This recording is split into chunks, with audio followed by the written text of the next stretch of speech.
Valmiki, Valmiki Ramayana, Book 1, Bala Kanda, Sarga 16, Canto 16. The Vanaras. When Vishnu thus had gone on earth from the great king to take his birth, the self-existent Lord of all addressed the gods who heard his call.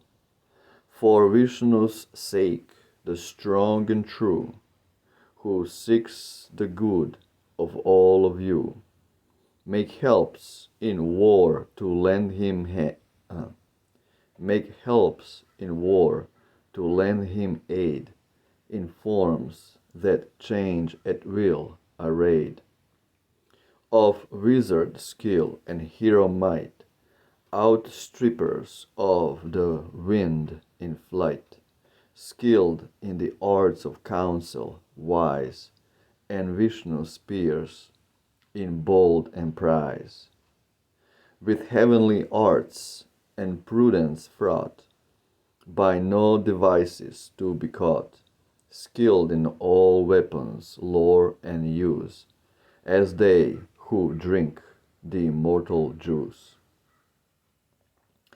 And let the nymphs supreme in grace, and maidens of the minstrel race, monkeys and snakes, and those who rove, free spirits of the hill and grove, and wandering daughters of the air, in monkey form brave children bear.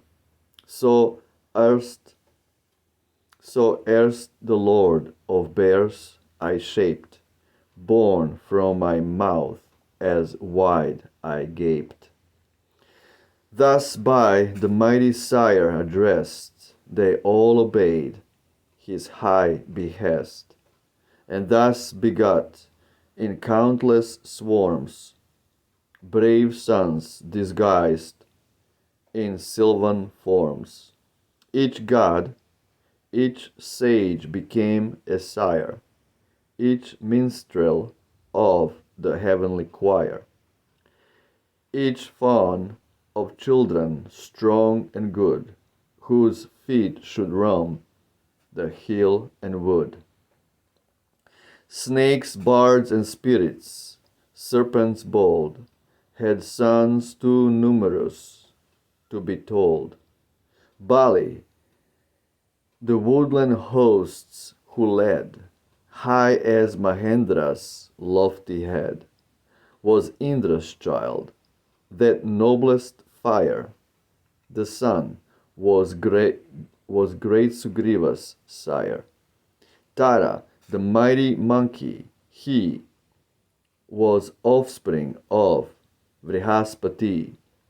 Tara, the matchless chieftain, boast for wisdom of the Vanar host. Of Gandhamadan, brave and bold, the father was the Lord of gold. Nala, the mighty, dear to fame, of skillful Vishvakarma came. From Agni, Nila, bright as flame, who in his splendor, might, and worth surpassed the sire who gave him birth. The heavenly Ashwinis, swift and fair, were fathers of a noble pair, who Dvivida and Mainda named, for beauty like their sires were famed. Varun was father of Sushen, of Sharab, he who sends the rain. Hanuman, best of monkey kind, was son of him who breeds the wind. Who breeds the wind. Like thunder, like thunderbolt in frame was he, and swift as Garud's self could flee. These thousands did the gods create, endowed with might that none could mate.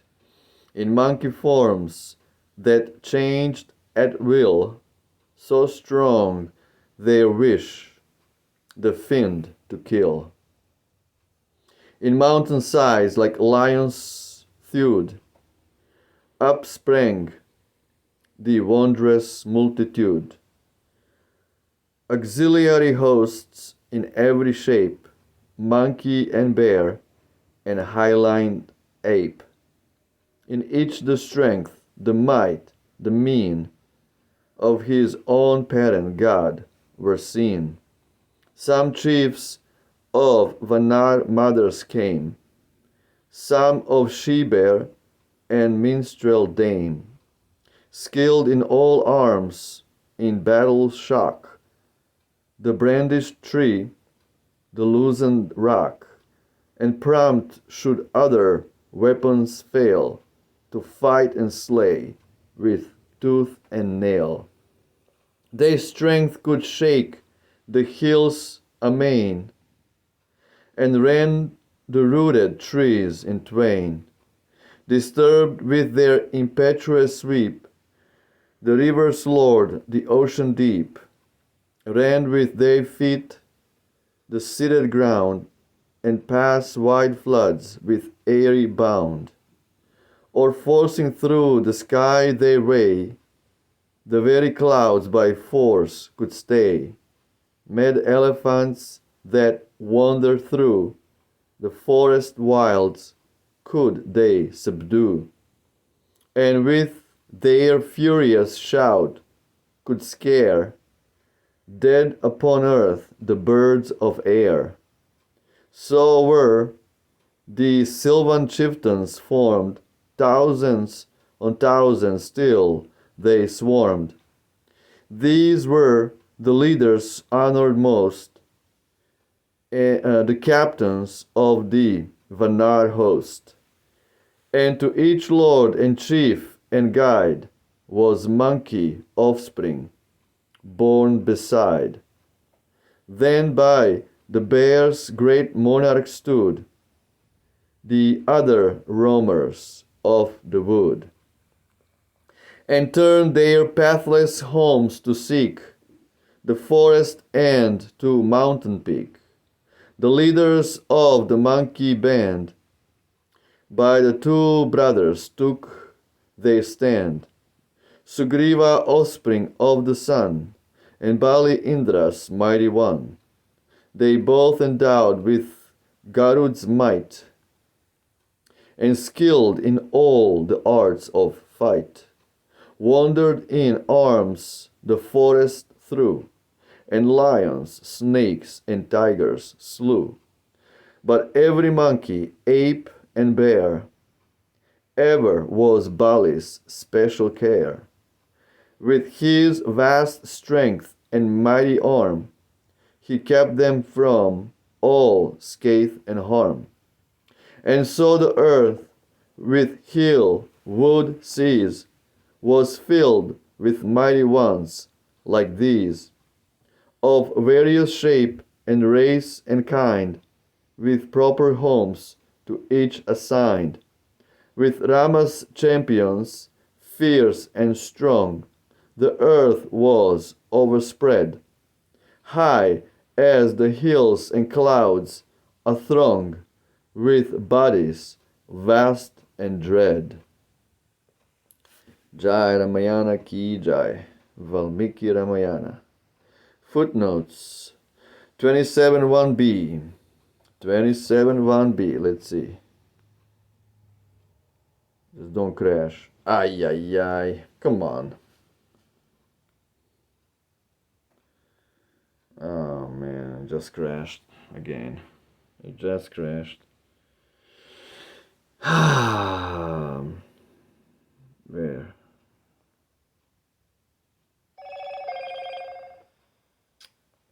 Ay, ay, ay. Where?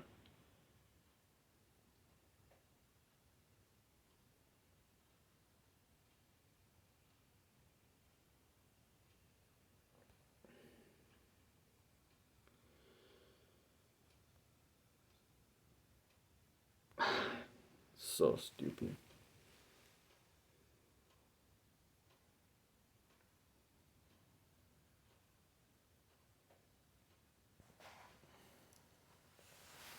Okay, I cannot click on the links, it just crashes.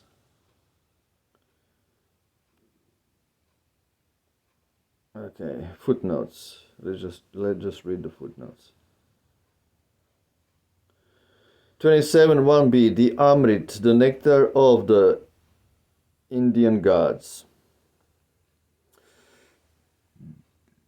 It's not Indian gods, it's just gods.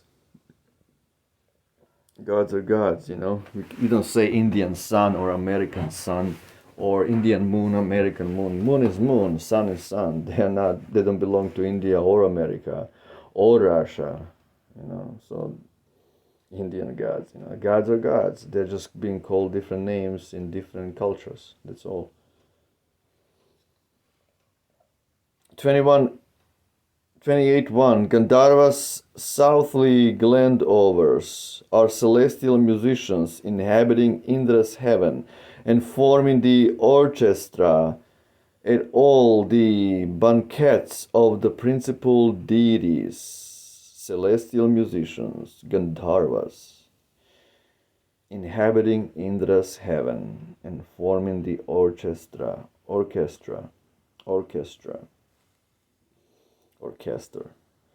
Yakshas, demigods attended especially on Kuvera and employed by him in the care of his garden and treasures. So Kuvera is the god of wealth. He's in charge of the treasures of the demigods. And Yakshas are accompanying him. Kimpurushas, demigods attached to also to the service of Kuvera, celestial musicians represented like centaurs reversed with human figures and horses' heads. So they have a human body but a head of a horse, Kimpurushas. Siddhas, demigods or spirits of undefined attributes, occupying with the Vidyadharas, the middle air or region between the earth and the sun. Schlegel translates Divi sapientes fidicines preapetes illustres geni preaconseque procrearunt natos masculos silvicolas angues poro hippocepali baeti aligeri serpentesque frequentes alacriter generaver prolem innumerabilem. Latin. This is all Latin. So I guess this dude Schlegel translated Sanskrit to Latin.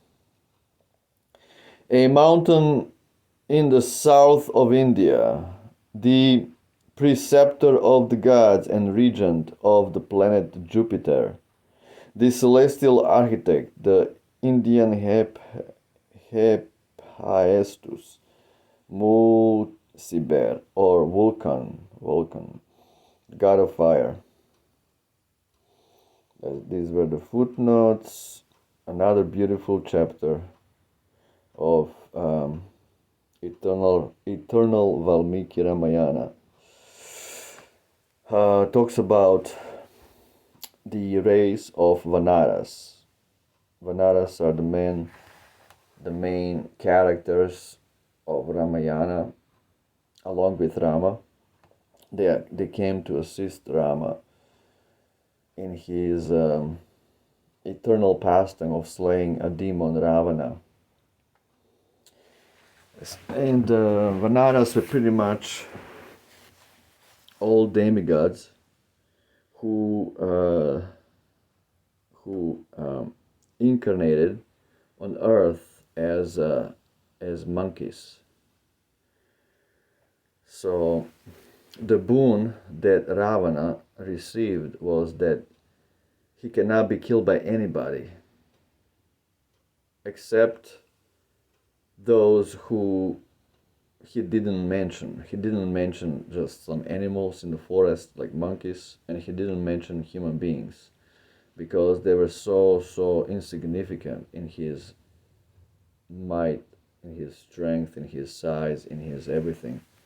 So Ravana did not even consider mentioning some insignificant humans and monkeys. So to go around the boon that Ravana received from Lord Brahma, God himself appeared as an ordinary human being. He came as the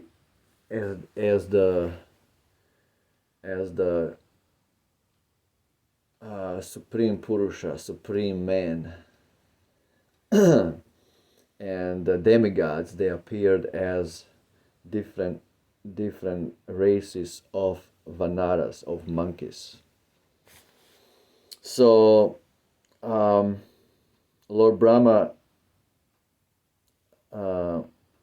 ordered the demigods to start taking birth on earth, and this is a description of all these different incarnations. Like for example,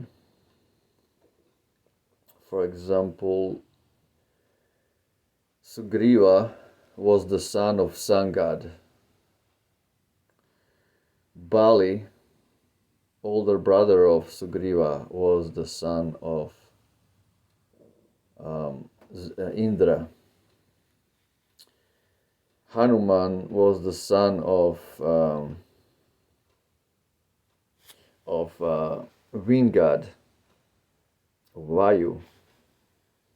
So like this, all these demigods appeared to assist God Rama in his eternal pastime, eternal Ramayana. We have Ramayana from Indonesia all the way through India, all the way through Egypt, and all the way to Roman Empire. This is all Rama. The whole planet is screaming with Rama, with Ramayana. Eternal Rome means eternal Rama.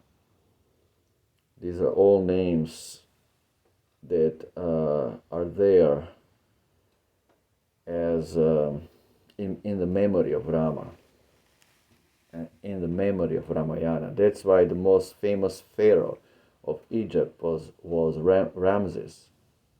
These are all historical, literally archaeological landmarks of the greatest love story ever told, called Ramayana. And yeah, we are having description of the great demigods who were so powerful they could assume any shape at will. There is so much talk about shapeshifters. Shapeshifting. Well, demigods can assume any form at will. Anything they want, they can come in a particular shape or form. Doesn't matter, and they can witness anything. This is the power of demigods, who are so superior to us, and that's why these monkeys, they had ability to enlarge their body size, and they had so many different mystical abilities. Like Hanuman, for example. Hanuman was able to increase in size. He was able to become larger than the largest. So, auxiliary hosts in every shape, upsprang the wondrous multitude. in mountainsides like lions stewed. So yeah, so many things to talk about. But now demigods are descending to earth to assist Rama. Okay, that's it. Ciao.